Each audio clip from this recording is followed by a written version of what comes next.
प्रत्येक गावाप्रमाणेच आजऱ्यात सुद्धा शिवजयंती उत्साहात साजरी झाली। धावत पळत रस्त्याच्या खड्ड्यातून वाट काढत आम्ही कार्यक्रमाच्या ठिकाणी पोहोचलो। महिलांचे लेझिम, बालनाट्य छटा आणि प्रतिमा पूजन आणि मनोगत व्यक्त करणे असे हे कार्यक्रमाचे स्वरूप होते।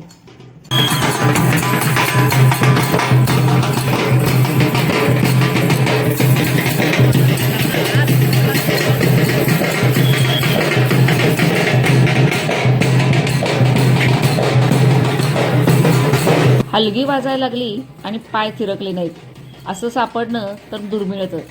आणि त्यातल्या त्यात महिलांचं लेझिम असेल तर आपणही त्याच्यामध्ये सहभाग घ्यायलाच हवा।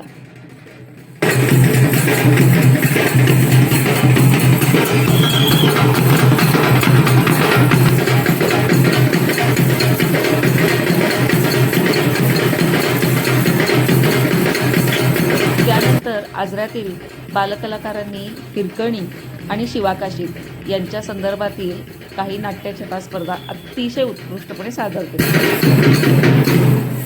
धन्यवाद।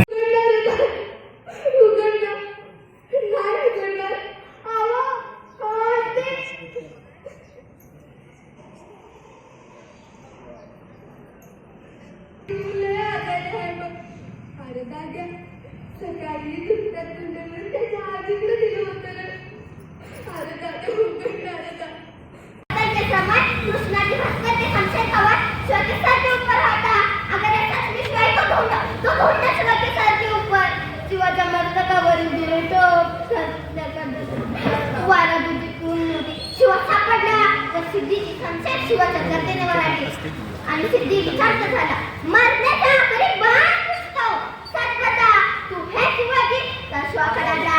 अरे हो मीच आहे शिवाजी, अरे हो मीच आहे शिवाजी। जन्माला तरी शिवाकाजी म्हणून आलो असलो तरी मरताना शिवाजी महाराज म्हणून मरतोय। हे काय भाग्य कमी आहे का शिवा तोर। आणि आज मी इथं महाराजांच्या पुतळ्यापाशी बोलतेय। हे माझ्यासाठी कुठल्याही व्रताचं उद्यापन याच्यापेक्षा काही कमी नाही आहे, कारण कायमच शिवाजी महाराज हा एक मंत्र आयुष्याच्या कुठल्याही वळणावर एक प्रेरक मंत्र आहे। महाराज इथे आले म्हणजे त्याचं आपण जर कारण मीमांसा करायला गेली तर त्यावेळेला आदिलशाही, कुतुबशाही, मोघल, निजामशाही ह्या अतिशय सगळ्या सत्ता भारतामध्ये होत्या आणि त्यांच्या विरुद्ध स्वतःचं राज्य अगदी छोट्याशा गावातून महाराष्ट्रातून सुरू करायचं हे याचा आता आपण आत्ताच्या काळानुसार जर त्याचा जर कंपॅरिझन करायचं म्हटलं तर आजऱ्यातल्या व्यावसायिकांना अंबानी अदानीशी आपण फाईट करायची आहे, अशा पद्धतीने आपल्याला राज्य उभं करायचं आहे अशा त्या पद्धतीची कल्पना होती। आणि अवघ्या 15व्या वर्षापासून सुरू केलेल्या या कामाची सुरुवात महाराजांचं जेव्हा देहावसान झालं 50व्या वर्षी म्हणजे 35 वर्षाचा फक्त कालखंड त्यांना मिळाला। 35 वर्षामध्ये त्यांनी ते स्वप्न पाहिलं जिजाऊ माँसाहेबांनी, शहाजी राजांनी, शिवाजी राजांनी, त्यांच्या सवंगड्यांनी आणि 35 वर्षामध्ये ते स्वप्न सत्यात उतरवलं।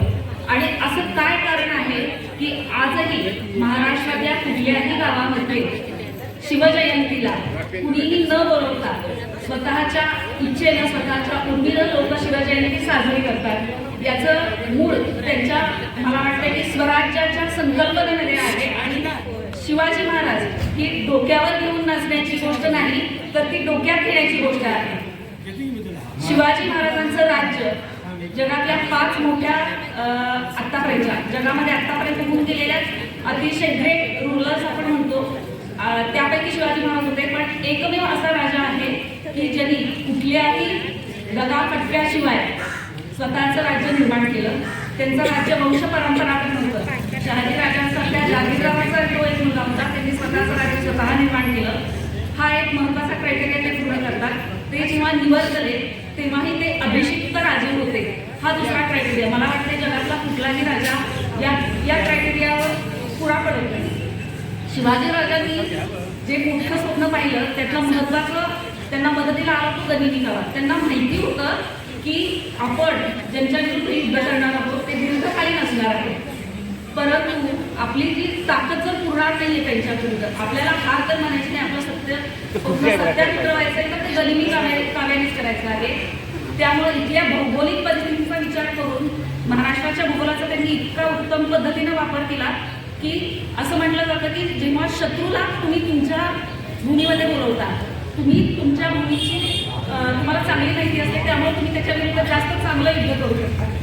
आणि गनिमी काळ म्हणजे इकडनं तिकडनं सगळ्या बाजूनी अनपेक्षितपणे वार करणं, लचके तोडणं आणि हैराण करून सोडणं.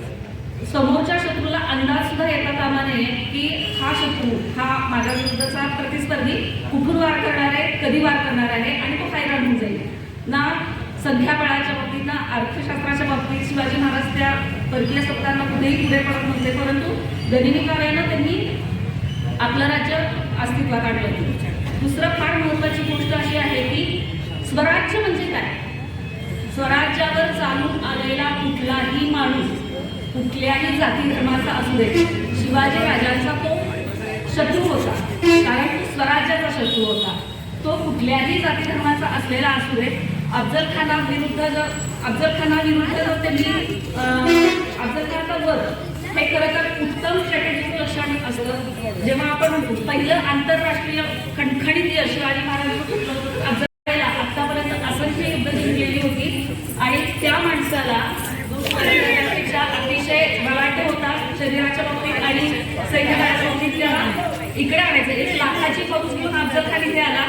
त्यापैकी स्ट्रॅटेजी करून त्यांनी फक्त 1000 माणसं त्यांनी वाई प्रांतात बोलवली. 1000 फक्त 10 माणसं त्यांनी भेटीला बोलवली आणि 10 माणसातली फक्त मॅन टू मॅन 1 to 1 भेट शिवाजी महाराजांची अफजल खानाबरोबर झाली. म्हणजे लाखातून फक्त 1 माणूस आपल्या विरुद्ध लढायला उतरवणं, ही जी स्ट्रॅटेजी आहे की नाही, ही स्ट्रॅटेजी समजून घेणं जास्त गरजेचं आहे. अफजल खानाचा वध हे मला वाटतं त्या स्ट्रॅटेजीचं वरचं एक टोक आहे आणि ही आपण अभ्यास करताना मुलांना सांगताना हे स्ट्रॅटेजी कशी अंमलात आणायची हे सांगणं गरजेचं आहे असं मला तरी वाटतं. अफजल खानाबरोबरच त्यांनी त्यांच्या वकिलालाही सोडलेलं नाहीये. अफजल खान हा स्वराज्यद्रोही होता, त्यांचा वकील सुद्धा स्वराज्यद्रोही होता. शिवाजी महाराजांनी आलेल्या कुठल्याही स्वराज्याच्या विरुद्धच्या कुठल्याही पंथाच्या माणसाला सोडलेलं नाही. शिवाजी महाराजांचं राज्य हे नीती, समता, स्त्रियांचं रक्षण याच्यावर या महत्वाच्या पायऱ्यांवर अवलंबून होतं. महाराष्ट्रीयन राज्याच्या पाटलांनी जेव्हा बदअमल केला त्याला जिवंत तर सोडला महाराजांनी, परंतु त्याचे दोन्ही हात आणि दोन्ही पाय कापले आणि अशा पद्धतीनं त्याला कायम समोर ठेवायला सांगितलं की येणारा जाणारा माणूस तुमकेल. मग स्त्रियांचं रक्षण करणं जितकं महत्वाचं आहे त्याच पद्धतीनं आत्ता आपण म्हणतो की महिला सबलीकरण आणि महिलांना संधी द्या, उचित संधी द्या वगैरे, पण त्यावेळेला जिजाऊ माँसाहेब आणि शिवाजी महाराजांचं स्वतःची विचारसरणी आणि स्वतःचं काम करण्याची पद्धत होती अशी होती की महाराजांच्या अनुपस्थित सुद्धा जेव्हा महाराज लहान होते आणि जेव्हा महाराज आग्रा भेटीला गेले तेव्हा जिजाऊ माँसाहेब स्वतः अतिशय सक्षमपणे राज्य चालवत होत्या. त्याच्यानंतर महाराजांच्या सुनबाई येसूबाई साहेब या कुलमुक्त्या होत्या. कुलमुक्त्या म्हणजे आत्ताच्या भाषेमध्ये पॉवर ऑफ अटॉर्नी. राजाच्या अनुपस्थितीमध्ये कुठल्याही महत्वाचा निर्णय म्हणजे मालमत्तेचा असू दे, राज्याचा असू दे, कायदेशीर निर्णय घेण्याचा अधिकार आणि कागदोपत्री नाही प्रत्यक्षामध्ये असलेला अधिकार म्हणजे त्यांचं कर्तृत्व बघून महाराजांनी कुलमुक्त्या म्हणून येसूबाई साहेबांना हे केलं होतं. आणि त्याच्यानंतर महाराजांच्या दुसऱ्या सुनबाई ताराराणी साहेब या सुद्धा अतिशय चांगल्या पद्धतीनं त्यांनी महाराजांच्या संभाजीराजांच्या मृत्यूनंतर 25 वर्ष औरंगजेबाबरोबर लढा दिलेला आहे. महिला सक्षमीकरण हे नुसतं कागदोपत्री न असता महिलांचा सन्मान आणि रक्षण कसं करावं हे महाराजांच्या आणि जिजाऊ माँसाहेबांच्या चरित्रातून आपण लक्षात घेण्यासारखं आहे. महाराजांनी ज्यावेळेला आग्र्यावर भेटीला गेले त्यावेळेला त्यांना माहिती होतं की आपण अतिशय बलाढ्य असं म्हटलं जातं की औरंगजेबाचा त्यावेळेचा राज्याचा इन्कम हा पूर्ण जगाच्या GDPच्या 40% होता. इतक्या मोठ्या बलाढ्य असणाऱ्या शत्रूच्या गोटामध्ये आतमध्ये जाणं हे खायची गोष्ट नाही. आपल्याला माहिती महाराज परत आले हे फार मोठ्या पद्धतीनं आपल्यापर्यंत रंगवलं जातं, परंतु त्यामागचं प्लॅनिंग त्यांना जेव्हा माहिती होतं की आपण आग्र्याला जातोय तर ते परत कसं यायचं, परत येण्यासाठी गुप्तहेरांची मदत कशी घ्यायची हे म्हणजे याच कामासाठी नाही प्रत्येक कामासाठी सुद्धा गुप्तहेर खातं किती प्रबळ असावं या आधी सुद्धा हिंदू राजे असंख्य होऊन गेले.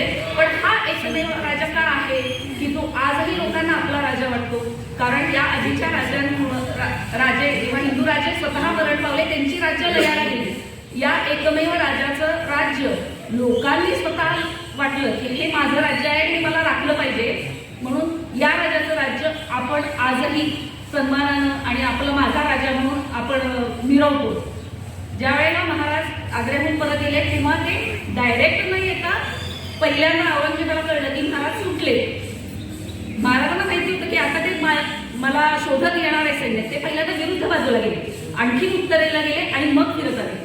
वेषांतर करणं, भूगोलाचा अभ्यास करणं, या ज्या स्ट्रॅटेजी आहेत तिने, या स्ट्रॅटेजी किंवा ही जी त्यांचं प्लॅनिंग आहे आणि स्वतः आलेली नाही, स्वतः बरोबर जेवढी म्हणून माणसं नेली त्या प्रत्येक माणसाला त्यांनी सुखरूप आणण्याचं काम आधी केलं. म्हणजे हे जे प्लॅनिंग आहे हे प्लॅनिंग नुसतं न करता व्यवहारात कसं उतरवावं हे आपण आधी मुलांना जास्त चांगल्या पद्धतीनं समजावलं पाहिजे असं मला वाटतं. राजा कसा असावा याचं मला वाटतं जगाच्या पाठीवर कुठलंही असं उदाहरण नसेल की हा राजा स्वतः राजा असताना स्वतःच्या अभिषिक्त युवराजाविरुद्ध स्वतःच्या दरबारामध्ये खटला दाखल करून घेतो. जगाच्या पाठीवर आत्ताही आपण बघतो की माझ्या गटाचा माणूस त्याला काही त्यांनी कितीही गुन्हे करू दे पण त्याच्यावर काही आस राहायला नको म्हणून पाठीशी घातलं जातं. संभाजी राजांविरुद्ध स्वतःच्या दरबारामध्ये खटला दाखल करून घेण्याचं काम राजाने केलं आणि त्या खटल्यावर कुठलाही दुष्परिणाम होऊ नये म्हणून तो खटला पूर्ण होईपर्यंत स्वतःशी संभाजी राजांबरोबरचे असलेले संबंध त्या काळापुरते कमी केले होते. आणि कुणीही असं होऊ नये की पक्षपातीपणा केला म्हणून संभाजी राजांच्या सावधराई अर्थात सावधराई असल्या तरी त्यावेळेला त्या महाराणी होत्या, त्यांना या खटल्याचं न्यायदानाचं काम दिलं. म्हणजे राजा कसा असावा याचं उत्तम उदाहरण महाराष्ट्रात आहे. पर्यावरणासंदर्भातलं सुद्धा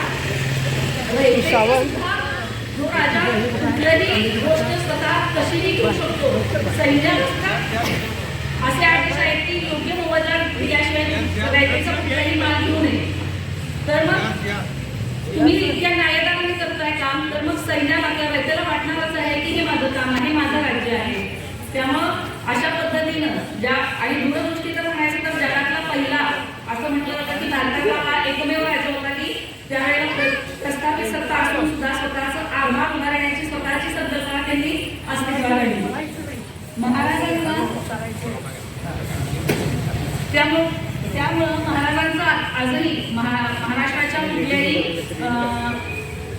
गावामध्ये भारतीयांना प्रत्येकाला आजही महाराजांचं नाव हे आजही आपल्याला अतिशय भारून टाकणारं असते. आणि आता आपण म्हणतोय की माझ्या दृष्टीनं तरी महाराज म्हणजे देवाच्या वरचं स्थान आहे.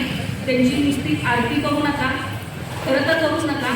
हा एकमेव राजा आहे की इतके किल्ले जिंकले परंतु त्याच्या कुठल्याही किल्ल्याला कुठल्याही गावाला महाराजांचं स्वतःचं त्यांच्या घराण्यातल्या कुठल्याही सदस्याचं नाव नाही. त्यामुळे अशा राजाला आज मी माझ्या शब्दांनी मानवंदना देते. जय भवानी, जय शिवाजी.